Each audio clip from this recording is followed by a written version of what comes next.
करार है। इस वक्त हम निर्वाचन आयोग के कंट्रोल रूम में मौजूद हैं और देखिए कि किस तरह से न्यूज़ 18 के माध्यम से तमाम जगहों से लगातार सूचनाएं प्राप्त की जा रही है।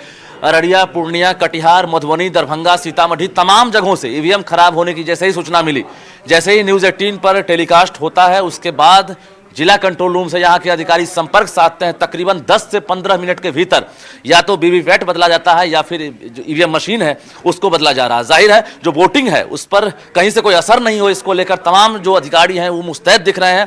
फिलहाल मुख्य निर्वाचन पदाधिकारी यहाँ खुद मौजूद हैं, एडीजी हेडक्वार्टर भी मौजूद हैं। हम बात करते हैं, एचएन श्रीनिवासन साहब हैं। क्या कहेंगे सर, न्यूज़ 18 से कितनी मदद मिल पा रही है?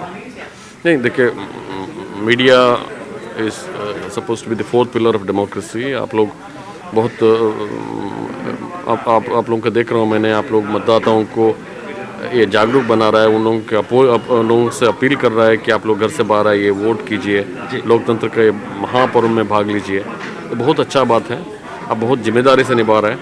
चप्पे चप्पे पर न्यूज़ 18 के संवाददाता मौजूद हैं, हर सूचनाएं आप तक पहुंच रही है। कितना मददगार साबित हो रहा है?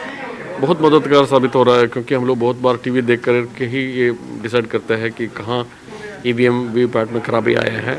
तुरंत हमारा कंट्रोल रूम में जो पदाधिकारी है वो उधर बात करके पूछ लेता है क्या परिस्थिति है, और ईवीएम वीवीपैट रिप्लेस हो जाता है, मतदान सुचारू रूप से चलते रहता है। चलिए, प्रत्याशी तो उम्मीद जता ही रहे हैं कि बेहतर पोलिंग हो। आज आखिरी चुनाव है, थर्ड फेज है। आप क्या उम्मीद कर रहे हैं? 2 फेज से बेहतर तीसरा फेज जाएगा?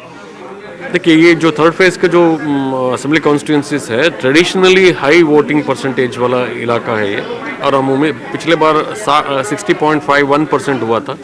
हम लोग उम्मीद करते हैं इस बार उससे अधिक होगा हम लोगों का मतदान। बिल्कुल, एडीजी हेडक्वार्टर भी हैं जितेंद्र कुमार, उनसे ही बात करते हैं कि क्या कहेंगे सर, न्यूज़ 18 लगातार उसका जो जलवा है आपको दिख रहा है बरकरार? हाँ, आपका जो चैनल है ये सकारात्मक भूमिका जब से इलेक्शन प्रोसेस स्टार्ट हुआ है तब से निभाता आ रहा है। इसके लिए आप सभी लोगों को बहुत बहुत साधुवाद, और आगे भी आप इसी तरह की भूमिका निभाते रहें। इस लोकतंत्र के जो महापर्व है इसमें जो है, और आपके माध्यम से हम जनता के से भी जो है ये अपील करना चाहेंगे कि आप लोग ज़्यादा से ज़्यादा संख्या में अपने मताधिकार का प्रयोग करें और इस लोकतंत्र के महापर्व को सफल बनाएं। और जैसा आपको बताया कि है कि हम एक्सपेक्ट कर रहे हैं कि पिछली बार जो टर्नआउट रहा था उससे ज़्यादा रहे, और उम्मीद भी है कि ज़्यादा जाएगा। जिस तरह के ट्रेंड देखने को मिल रहे हैं या जिस तरह के आपके विजुअल्स में मतदान केंद्रों पर लोगों की भीड़ है और जो है वे अपना अनुशासित रूप में अपने मताधिकार का प्रयोग कर रहे हैं, आगे भी करते हैं। कहीं से कोई अप्रिय घटना की सूचना अब तक नहीं मिल पाई? नहीं, किसी तरह की कोई अप्रिय घटना की सूचना की जरूरत नहीं, क्योंकि हमारे जो है सुरक्षा के प्रबंध भी बहुत चौकस हैं और पूरी व्यवस्था की गई है। बिल्कुल, तो निर्वाचन आयोग में जो अधिकारी फिलहाल मौजूद हैं या फिर पुलिस अधिकारी हैं, इन्होंने साफ तौर पर कहा है कि न्यूज़ 18 से सूचना प्राप्त होती है और तुरंत कार्रवाई की जा रही है। जाहिर है थर्ड फेज है, एक उम्मीद जताई जा रही है कि पिछले 2015 की तुलना में इस बार बेहतर पोलिंग होने की उम्मीद है, यानी 60% से ज़्यादा पोलिंग की उम्मीद निर्वाचन अधिकारी ने अभी जताया है। जाहिर है न्यूज़ 18 फिर से अपील कर रहा है कि अगर आप घरों में हैं तो बाहर निकलिए। ये तीसरे फेज का चुनाव है, आखिरी चुनाव है, और प्रत्याशियों के भाग्य का फैसला आप ही को करना है। कैमरामैन राजेश के साथ रजनीश कुमार, न्यूज़ 18 पटना। और इसी के साथ साथ जहां पर एक तरफ जो सरकारी अमला है वो इस कोशिश में है कि जो पोलिंग का अमल है वो किसी तरह से ज़्यादा मुतासर ना हो, और बहुत ज़्यादा अगर कहीं दिक्कतें हैं भी थोड़ी या ज़्यादा तो उसे जल्द से जल्द दूर कर लिया जाए। न्यूज़ 18 अपना फ़र्ज़ लगातार निभा रहा है। हमारे नुमाइंदे भी लगातार इस कोशिश में हैं कि कैसे, कहाँ, क्या कुछ हो रहा हो वो आप तक जानकारी पहुँचा पाएँ जो आपके लिए ज़रूरी है। मुजफ्फरपुर हमारे नुमाइंदे प्रवीण ने वहाँ जायज़ा लिया बूथों का, और ख़ास तौर से ये देखा गया कि बड़ी तादाद में वहाँ भी जो वोट करने के लिए वोटर पहुँच रहे हैं, उनमें ऐसे भी लोग हैं जो जिस्मानी तौर पर माजूर हैं लेकिन हक़ राय दही से वो पीछे नहीं रहना चाहते। तंत्र के प्रति मतदाताओं का जो आस्था है वो कितना मजबूत है। देखिए, ये दिव्यांग मतदाता हैं और दृष्टिहीन हैं, मकाल कुमार, लेकिन अपना मत करने आए हैं, और इनके साथ सहयोगी अभ्युदय शरण हैं जो यहाँ पर स्वीप एक्टिविटीज़ में भी पार्टिसिपेट करते रहे। आपने वोट किया है? जी, दे दिया जी। क्या कोई दिक्कत तो नहीं हुई मतदान करने? नहीं, कोई दिक्कत नहीं हुई। ऐसा किसी भी सरकार में इतना सुविधा हमको नहीं मिला था वोट गिराने के लिए, जो 2 बार से हमको मिल रहा है। हाँ, मैं शर्मा जी का ही वोटर हूँ। अपना वोट आपने कर दिया। ये बताइए कि आप दिव्यांगों को ला रहे हैं बूथ पर? जी, भारत निर्वाचन आयोग ने जो मुझे सर्वप्रथम जिम्मेदारी दी है, मैं धन्यवाद करना चाहूँगा मुख्य निर्वाचन आयुक्त सुनील अरोड़ा सर का।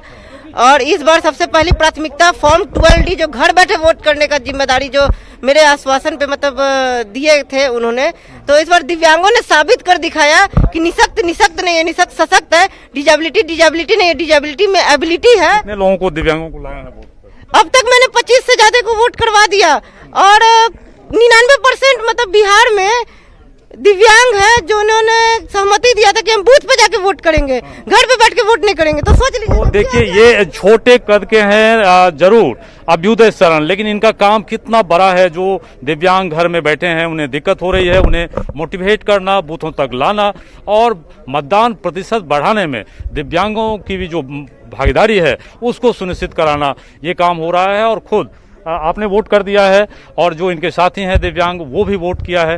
तो एक अच्छी तस्वीर, यदि आप घर में बैठे हैं, टेलीविजन देख रहे हैं, तो निश्चित आप बूथों तक आएँ, मतदान में हिस्सा लें और अपने मनपसंद प्रत्याशी का चयन करें। कैमरामैन संजीव के साथ प्रवीण ठाकुर, न्यूज़ 18 मुजफ्फरपुर। तो ये आपने देखा कि जमहूरियत में जो हक हासिल है हर एक शहरी को, ये बहुत बड़ी बात है कि कोई इंसान खा वो माली एतबार से कमज़ोर हो या माली एतबार से बहुत तवंगर हो, लेकिन वोट का जो हक है वो दोनों का बराबर है।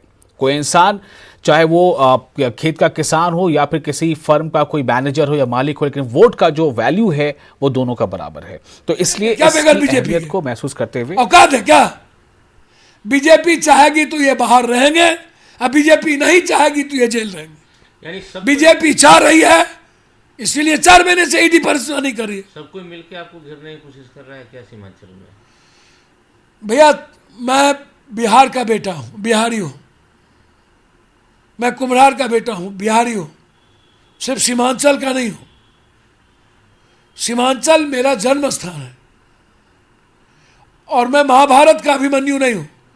मैं इन बेईमानों से, गंदे लोगों के चक्रव्यूह से निकलना जानता हूं हर परिस्थितियों। जितना ये दंगा पैदा करेंगे और वोट कटवाने का प्रयास करेंगे मायावती ओबीसी के द्वारा, सबको पता है। और लालू यादव जितना बीजेपी का डर और नीतीश कुमार जितना यादव का डर दिखाएंगे, उतना पप्पू यादव हर जात का रिकॉग्निशन मजबूत होगा। सीमांचल में ही मुख्यमंत्री ने तो इमोशनल कार्ड खेला कि मेरा आखिरी चुनाव है। भैया, अगले बार डीएनए का चुनाव था इनका, इस बार आखिरी चुनाव हो गया। तो ऐसे जो नीतीश कुमार को यह बताना चाहिए कि क्षमा मांग करके कि मैं बिहार की राजनीति से जा रहा हूं, मैंने जो गलती की क्षमा करिए, अब केंद्र में जाके राजनीति करें।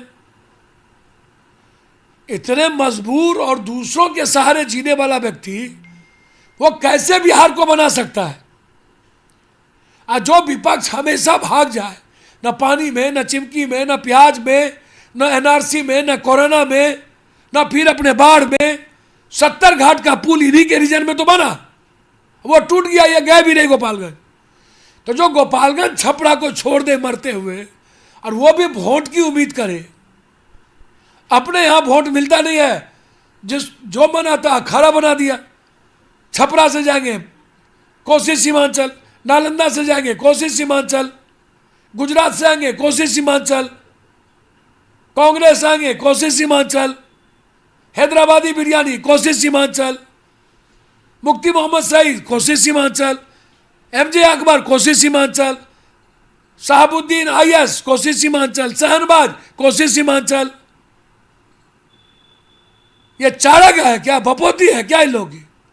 जब मन आया तब खाए, लात मार दिए। इस्तेमाल करता है कोसी सीमांचल मिथिलांचल का, यूज एंड थ्रो। चुनाव में ये इमोशनल कार्ड खेलते हैं, बैकवर्ड फॉरवर्ड हिंदू मुसलमान करते हैं।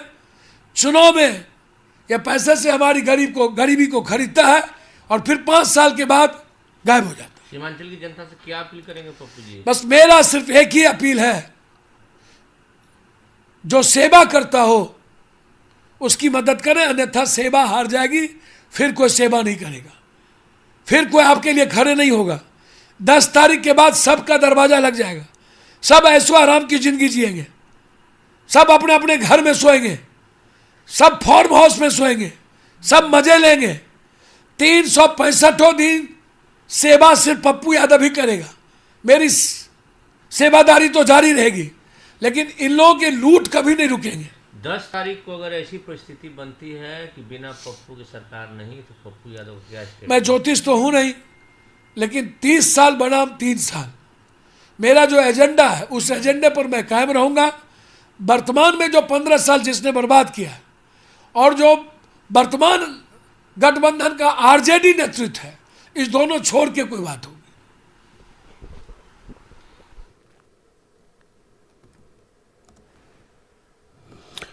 तो अभी आप सुन रहे थे पप्पू यादव को, जिनकी पार्टी का नाम है जन अधिकार पार्टी, और पप्पू यादव ने भी कुछ पार्टियों के साथ इत्तेहाद किया है, और इस इत्तेहाद में शामिल है आज़ाद समाज पार्टी भी, जो भीम आर्मी के चंद्रशेखर आज़ाद हैं वो, और इनके इत्तेहाद का नाम है प्रोग्रेसिव डेमोक्रेटिक अलायंस यानी PDA। तो पप्पू यादव का कहना है कि जो वहाँ के लोग हैं, जो मकामी हैं, जो मकामी लोगों की हिमायत में या उनके लिए सियासत करते रहे हैं, उनका साथ दिया जाना ज़रूरी है। काफ़ी गुस्से में नज़र आ रहे थे। अब ये गुस्सा किस बात को लेकर है, वो कामयाब होते नज़र आ रहे हैं अपने असेंबली हलकों में जहां से उनकी पार्टी या उनका इत्तेहाद जीत रहा है, इसको लेकर है, या फिर कामयाबी में उन्हें कुछ शक नजर आ रहा है, इसको लेकर है। बहरहाल वो अपनी बातें कह रहे थे। आगे बढ़ते हैं। कैसे कैसे बना, कितना दिन लगा बनाने में? 27 तारीख से वर्क स्टार्ट हुआ है, बांस ताश काटने का काम, और कल 6 तारीख को कंप्लीट हुआ है, और अभी भी कुछ काम बाकी है। लगभग जो है सो लेबर कॉस्ट, डोरी, रस्सी सब मिला करके लगभग जो है हम समझते हैं कि 30-35 के लगभग। और अब आपको हम ये बताएंगे कि किस तरह से वोटरों में इसको, यानी इस इंतखाबी दिन को लेकर काफ़ी जोश नज़र आ रहा है। बेशक शहरी इलाकों में अभी हमने ये बार बार सुना अपने नुमाइंदों से कि शहरी इलाकों में वोटर टर्नआउट थोड़ा कम है, लेकिन जो थोड़े देही इलाके हैं वहाँ पर काफ़ी जोश नज़र आ रहा है। हम आपको कुछ नज़ारा किशनगंज का दिखाना चाहेंगे। किशनगंज में जुगाड़ गाड़ी क्या है और जुगाड़ गाड़ी से कैसे वोटर्स जो है वो बूथों तक पहुंच रहे हैं। किशनगंज में वोटरों का जोश और खरोश काबिल दीद है। वोटर जमहूरियत के जश्न में शामिल होने के लिए इन्हें जो भी वसाइल दस्तियाब हैं, इसका सहारा लेकर बूथ तक पहुंचे हैं। ये देखिए जुगाड़ गाड़ी को लेकर क्या नज़ारा है, इसे आप आगे देखें।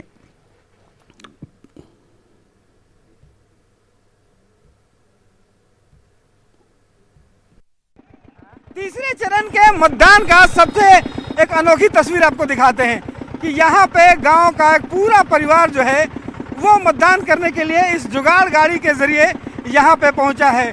वहाँ तक पहुँचने के लिए कोई साधन नहीं है, तो गांव के जो लोगों ने इस जुगाड़ गाड़ी को लिया है और जुगाड़ गाड़ी के साथ जो है वो यहाँ तक पूरा परिवार अपने बच्चों को लेकर के पहुँचे हैं। एक मिनट रोकेंगे आप? तो ये ज़रा देखिए कि एक पूरा परिवार जो है जिसमें कम से कम 3 जनरेशन्स हैं। एक बूढ़ी माता है, वो भी यहाँ पे बैठी हुई हैं, उनके परिवार के जन हैं, छोटे छोटे गोद में बच्चे हैं, उन्हें लेकर के यहाँ पे लोग वोट डालने के लिए जाए हैं। माता जी कितनी उम्र है आपकी? 80 साल के लगभग हैं, और वोट डालने के लिए आई थी। देखिए यहाँ पे पूरा परिवार जो है, ये एक कितनी बढ़िया तस्वीर है। जरा देखिए कि अपने छोटे छोटे बच्चों को लेकर के पूरा गांव है साथ में। पूरा गांव में साथ में, पूरा गांव साथ में है। तो गांव के यही जुगाड़ गाड़ी से आएगा, और कोई साधन नहीं है? नहीं, और कोई साधन नहीं। हम खाना लेंगे, कपड़ा लता लेंगे, सब कुछ लेंगे। हाँ, तो ये मतलब है कि वोट देने के बाद सब कुछ मिलेगा। जीत जाएगा तो मिलेगा। वोट देना कितना जरूरी है, और ये एक बताता है कि लोकतंत्र के इस महापर्व में पूरा परिवार जो है वो जुगाड़ गाड़ी के जरिए यहाँ पे पहुँचा है। कोई साधन नहीं है, बावजूद उन्हें पता है कि वोट की ताकत क्या है, क्योंकि यही वोट की ताकत जो है उनके समस्याओं को भी हल करेगा। इसलिए अपील सबसे है कि घरों से बाहर निकलें और अपना ज़्यादा से ज़्यादा मतदान करें। कैमरा पर्सन अजय दुबे के साथ रवि एस नारायण, न्यूज़ 18 किशनगंज। तो आपने देखा किस तरह से ये किशनगंज का हाल था, और किशनगंज में एक तो जुगाड़ गाड़ी पर बैठकर बूथों तक पहुंचने की कोशिश है, इसमें उबर रसीदा ख़वातीन भी हैं, और आपने ये भी सुना उनके ज़बान से कि उनका कहना है कि हम खाना लेंगे, हम कपड़ा लत्ता लेंगे। मतलब 5 साल के बाद जो मौका मिल रहा है, 5 साल के इंतजार के बाद इंतखाब का मौका आया है और अब इनकी तमन्ना ये है कि हमें खाना मिलेगा, हमें कपड़ा लत्ता मिलेगा।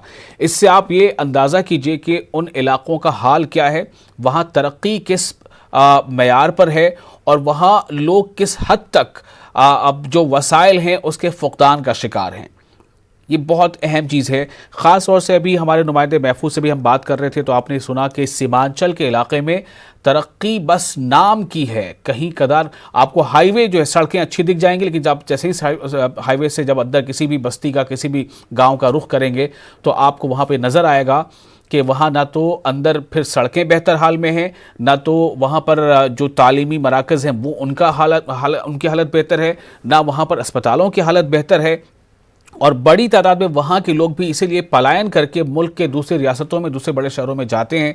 और इस बार जब कोरोना की वजह से वो वापस लौटे हैं तो यहाँ भी उनके लिए कुछ करने को नहीं था। बड़ी मुश्किल से वो वापस लौटे थे, हज़ारों किलोमीटर पैदल चलकर भी वापस लौटना पड़ा था। लेकिन फिर अब ये भी खबर है कि चूँकि पेट को दाना चाहिए और नेताओं के पास भाषण के अलावा कम ही दाना होता है, भाषण के अलावा ज़्यादा कुछ होता नहीं, तो काफ़ी बड़ी तादाद में वहाँ से फिर से लोग वापस लौट रहे हैं काम की तलाश में। तो सवाल इसी बात को लेकर है कि ये जो मुद्दा इस बार इंतखाब में बना है नौकरी का और रोज़गार का, पहली बार बिहार में काफ़ी लंबे टाइम के बाद हालिया अरसों में ये एक बड़ा मुद्दा बना है जिसे तमाम पार्टियों ने अपने मंशूर में ना चाहते हुए फिर भी जगह दी। इंतखाबी मंचों से इसका ऐलान किया, किसी ने 10 लाख की बात की तो जवाब में किसी ने 19 लाख की बात की, लेकिन बात हुई ज़रूर नौकरी को लेकर, रोज़गार को लेकर। इससे पता चलता है कि लोगों को रोज़गार चाहिए जो वहाँ है नहीं। भाषण ज़्यादा है, रोज़गार कम है। आज जो दिन है वो अवाम का है। अवाम अपना फैसला ले रही है कि कैसे उन्हें किसके हक़ में फैसला लेना वो तय कर रही है। आगे बढ़ते हैं। साबिक रुकन पार्लियामान आनंद मोहन की अहलिया, साबिक मेंबर पार्लियामेंट आनंद मोहन की अहलिया और आरजेडी उम्मीदवार लवली आनंद ने अपना वोट डाला है और एमएलटी कॉलेज बूथ पर वो पहुंची। लवली आनंद ने वोट डाले और उन्होंने अजीम इत्तेहाद की जीत का दावा किया। अजीम इत्तेहाद मतलब महागठबंधन, जिसमें आरजेडी है, कांग्रेस है और बाएं महाज की 3 पार्टियां हैं, सीपीआई, सीपीआईएमएल और सीपीआईएम। हमारे नुमाइंदे ने उनसे बातचीत भी की लवली आनंद से वोट डालने के बाद। उनका क्या ख्याल था अपनी जीत के ताल्लुक से, ये सुनेंगे हम। राजद की उम्मीदवार है सहरसा विधानसभा से। हम साफ तौर पे आपको दिखाना चाहेंगे, वो अपना मतदान करने आए हैं सहरसा कॉलेज में और हम उनसे बात करना चाहेंगे। इस बार पूरे बिहार में परिवर्तन की बयार चल रही है। एनडीए का सुफरा साफ हो गया है, महागठबंधन की सरकार बनना तय है, इसे कोई रोक नहीं सकता है। तो इसमें यहाँ जो है प्रशासन की तरफ से हर जगह अब परेशान किया जा रहा है मतदाताओं को। कहीं ईवीएम खराब है, जो हमारा जहाँ पर है होता है वहाँ दर्जनों अभी तक हुआ है कि ईवीएम गड़बड़ है और 2 घंटा से ज़्यादा हो गया है, अभी तक लाया नहीं गया है और वोटर को एकदम स्लो कराया जा रहा है कि वो परेशान हो जाए, महिलाएं लौट जाए। लोग उठ रहा है बैठ लगे, लेकिन लोग कह रहे कि जब तक होगा नहीं तब तक हटेंगे नहीं। ये लोगों में उत्साह है, मतदाताओं में, महिलाओं में भी है। मतदाताओं में काफी उत्साह है, लवली आनंद जी का कहना है और कई जगह से शिकायतें आ रही हैं, ये भी इनका कहना है। जी कुमार अनुभव, न्यूज़ 18 सहरसा। तो आपने देखा कि वहाँ पर ये सीधा इल्ज़ाम है कि कोशिश हो रही है कि वोटरों को ज़्यादा से ज़्यादा इंतज़ार कराया जाए जिसकी वजह से वो वोट कम डाल सकें। ये कहना था लवली आनंद का, जो आनंद मोहन की अहलिया है और इस बार आरजेडी के उम्मीदवार हैं। वो सीधे तौर पर इल्ज़ाम लगा रही हैं कि जो सरकारी मशीनरी है वो इस बात की कोशिश कर रही है कि जहां कहीं भी मतलब उनके फेवर की जो पार्टी, यानी कि जो लवली आनंद आरजेडी से चुनाव लड़ रही है, उनका कहना है जहां कहीं भी आरजेडी या फिर महागठबंधन के उम्मीदवारों को ज़्यादा वोट पड़ रहे हैं वहाँ पर जानबूझकर ईवीएम की कोई ना कोई ऐसी सिचुएशन पैदा की जा रही है। लवली आनंद इल्ज़ाम लगा रही हैं। हालांकि अभी हमने दिखाया था वो कुछ देर पहले कि जो कंट्रोल रूम है वहाँ पर किस तरह से लगातार न्यूज़ 18 को देख रहे हैं जो अफसरान हैं, और जहाँ कहीं से ऐसी शिकायत मिल रही है कि वहाँ कोई ऐसी प्रॉब्लम है, कहीं ईवीएम की शिकायत है, तो आधे घंटे के अंदर अंदर कोशिश हो रही है कि उस मसले का हल ढूंढा जाए। लेकिन फिर भी कई जगहों से, जैसे कुछ देर पहले बताया कि 2 घंटों से वोटिंग का अमल रुका हुआ था, लोगों ने वहां पर हंगामा भी किया, तब जाकर वोटिंग जो है वो हो पाई शुरू। तो ऐसी खबरें लगातार आ रही हैं। ये हमने आपको बताया था कि किस तरह सुपौल में ऐसा मामला सामने आया था। और हम आपको बताएं कि मधुबनी भी एक ज़िला है जहां इन 15 ज़िलों में से एक है जहां इंतखाबात हो रहे हैं। मधुबनी की बेटी जो है वो बेनीपट्टी, माफ़ कीजिएगा, मधुबनी की बेनीपट्टी एक इलाका है, वहाँ बेनीपट्टी असेंबली सीट काफ़ी हाई प्रोफाइल है। यहाँ बिहार सरकार के वजीर विनोद नारायण झा एनडीए के उम्मीदवार हैं। यानी नीतीश कैबिनेट के कुल 8 ऐसे वज़राए हैं जो इस बार चुनावी मैदान में हैं। उन्हें अपने वजारत, उन्हें अपनी सीट बचानी है। उनका मुकाबला कांग्रेस की भावना झा से है। बेनीपट्टी नंबर 96 का जायजा लिया हमारे नुमाइंदे ने। मधुबनी की 6 विधानसभा सीटों पर शांतिपूर्ण मतदान जारी है। अभी मैं बेनीपट्टी विधानसभा क्षेत्र के बूथ नंबर 96 पे हूँ। यहाँ महिलाओं की अच्छी खासी कतार दिख रही है। लोग यहाँ वोट देने के लिए सुबह सुबह पहुँची हैं और कतार देखकर लग रहा है कि महिलाओं में खासा उत्साह है। वोटर यहाँ अच्छी खासी संख्या में पहुँचे हैं। आइए, यहाँ जो वोट देने आई हैं, जो महिला वोटर हैं, जानते हैं क्या मुद्दा है और वो क्या सोच कर आई वोट देने। अब बताइए क्या मुद्दा है आपका, क्या सोच कर आई है? सुबह सुबह सब पहुँची हैं, बताइए। यहाँ पर हो रहा है वोट, हाँ, बहुत अच्छा है। क्या सोच कर दे रहे हैं वोट?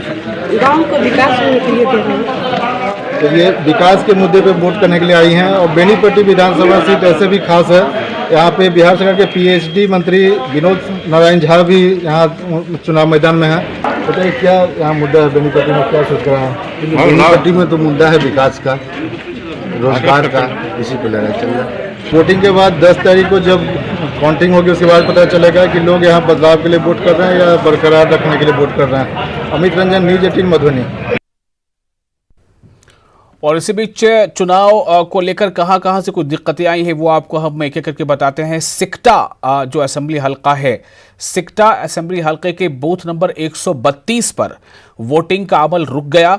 वीवीपैट में खराबी आई और कतार में खड़े होकर वहां जो वोटर पहुंचे हैं वो इंतजार कर रहे हैं। उन्हें इस बात का इंतजार है कि सिकटा के बूथ नंबर 132 पर कब वहां पर जो इंतज़ामिया है मकामी उसका अमला पहुंचेगा, ऑब्जर्वर पहुंचेंगे और ईवीएम की खराबी को दूर करेंगे। वहां जो वोटर हैं वो कतारों में खड़े हैं, वो गए नहीं हैं, वो कतारों में खड़े होकर इंतज़ार कर रहे हैं कि ईवीएम है ख़राब हुई है, ठीक होगी तो फिर वोट करेंगे। ये एक अहम खबर है। अररिया से एक और खबर अहम है। वहाँ पर जो इंतखाबी ज़ाब्ते इखलाक है, यानी आचार संहिता जिसे हम कहते हैं, उसका जो है वायोलेशन हुआ है।